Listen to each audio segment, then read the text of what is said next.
You get gifts, you get memes, you get links to different things, and you'll also get the heads up with when a new episode is coming. So I'm going to search all of the ones that I have been accepted into, and I'm going to put that in the newsletter. You can also find it in my Facebook page for Creatively Exposed. And just check out some of my poems, y'all. And there is a new anthology coming out from the She Will Speak series called Dear Sis. I'm gonna find it. It's coming out December 18, and that's at She Will Speak series on all the webs. I think Instagram has been the most lively one.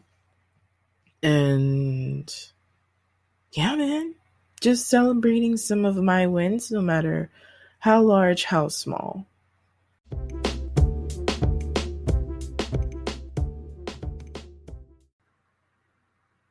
And my last few books that I have read, kind of life-changing books that I haven't done a book review in a while, so I got like 2 to 3. We'll see how time goes. So Tomi Adeyemi.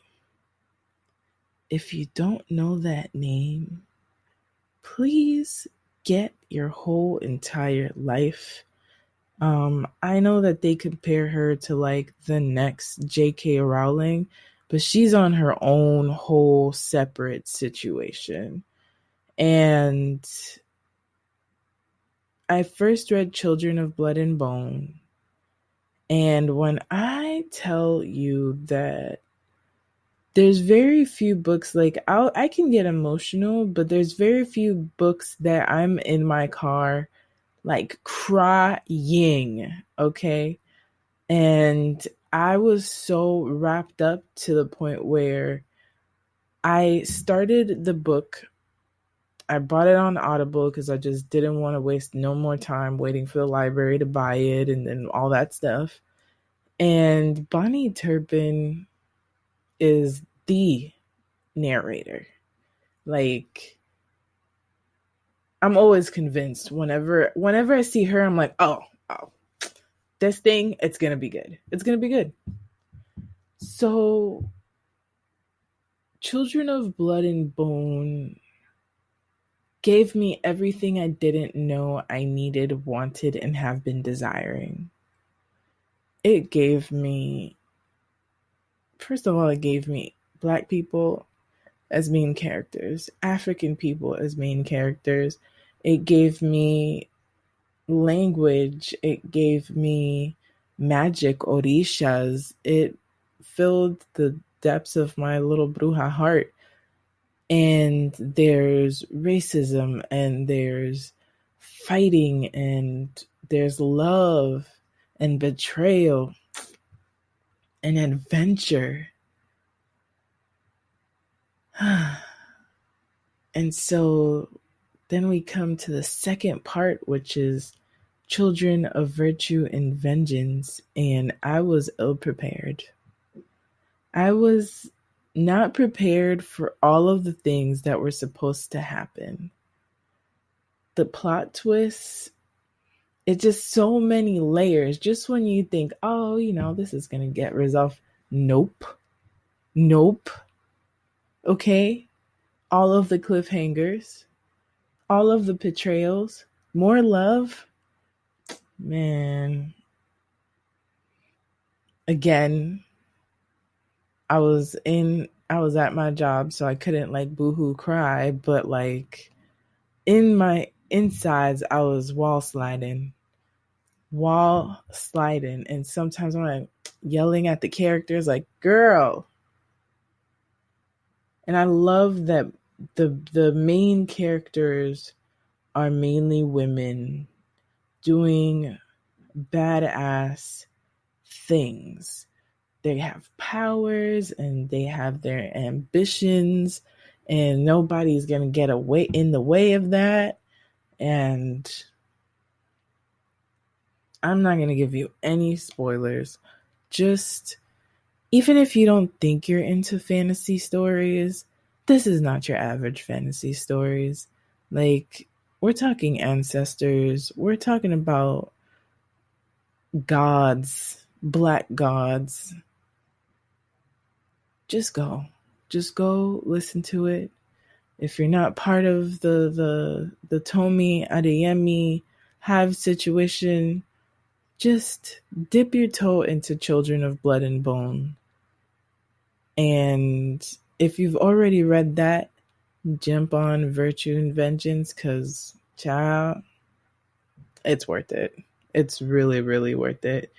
I actually took my time to slowly read this. I tend to digest a book 2 to 3 days because I'm able to listen to them while I'm working. But I literally was like, all right, I'm gonna pause this so I can savor this whole book and be completely into it. And then there's Ordinary Girls. And I want to make sure that I have her name right. Jaquira Diaz. Ordinary Girls it's kind of one of those books that never leaves you the same once you finish reading it. I tend to digest them in audio form, and it's a debut memoir. The Goodreads description is about living poor, making bad choices, pulling oneself out of the culture of violence, drugs, and crime. And she discusses her young family life in Puerto Rico and their try for a better world moving to Miami Beach. So I am from Miami. Not Miami Beach, but I am from Miami. So this made it's so many different things because, like, I'm from Miami. My mom is Puerto Rican, and I am Afro Latina. Like, my dad's Haitian, and so I'm Black, I'm Puerto Rican, I'm Caribbean. So it's so many things. And then it just compounds because she talks about so many things in Puerto Rico. And even if we're not from the same area, it feels so relatable. It feels like some of this was my story or my neighbor's story, and I'm talking about neighbors like in Puerto Rico when I was growing up and would be there in the summers. And then when she comes to Miami, and there's like a moment that she meets a boy who is from Puerto Rico in Miami, and I'm just like, I know this feeling, because it's kind of like you find a little piece of home within somebody and you relate to the same things. Her struggles, her whole life is hard.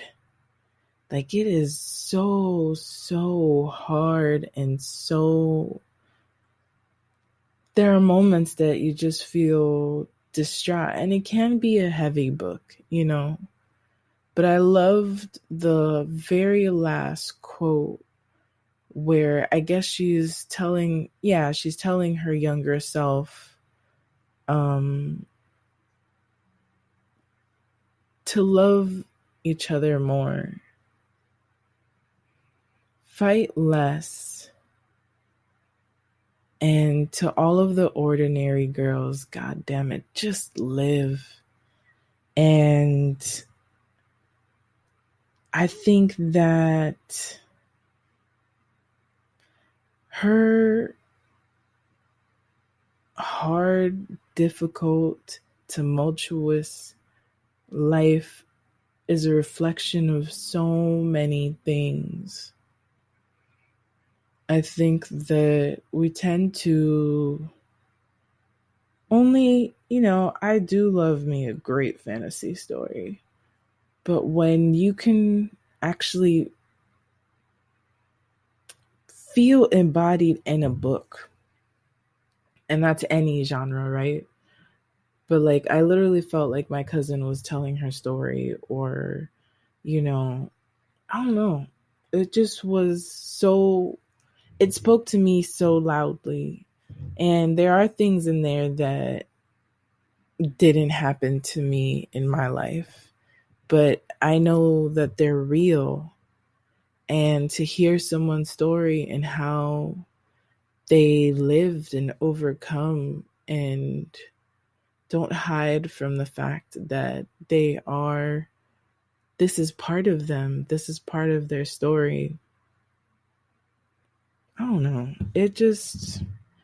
I literally sat there in the end like, wow. And if you have the emotional space for it, I do recommend listening to it. If you have to take a pause, do that. But it was, man, she overcame, bro. She overcame and she did the best that she could do. And the way it starts, you never believe that that's how it's going to go, And I can just say I recommend it. She really did that, and I felt seen. I felt like I wasn't on this island of, I don't know, maybe like cultural relatability, and even more. It really just gave me a lot. And it is not an easy book to get through. I would suggest reading the description, but I definitely love this book. And like after that, like that's why I went to Children of Virtue and Vengeance, because I'm like, I can't do a subpar book after this. Like, there's no way. Like, if it doesn't hit this paramountly, I don't want it. I don't want it. I don't want it. And the next book is actually a series. And that's a historical fiction, fantasy-esque kind of thing. And it's called The Poppy War. And that's written by R.F. Kuang. And I'll definitely write all of this in the show notes. But I don't even know how I found this book, honestly. But wow. Like, from jump, it was main character, Asian girl, and she's basically in the fight for her life. Like, she is about to be thrust into a life that she definitely does not want. Let me read the description really quickly. So when Rin aced the Keju, the empire-wide test to find the most talented youth to learn at the academies, it was a shock to everyone. They refused to believe that she was capable of passing because she was from the Rooster province, she was dark-skinned, she didn't have a lot of, education or money, but she did not care. And they thought she was cheating, and she was like, nah. Rin's guardians, who believed they'd finally be able to marry her off and further their criminal enterprise, and Rin to herself, who realized she was finally free of servitude and despair that had made up her daily existence. Once she gets into this academy, her whole life changes because she was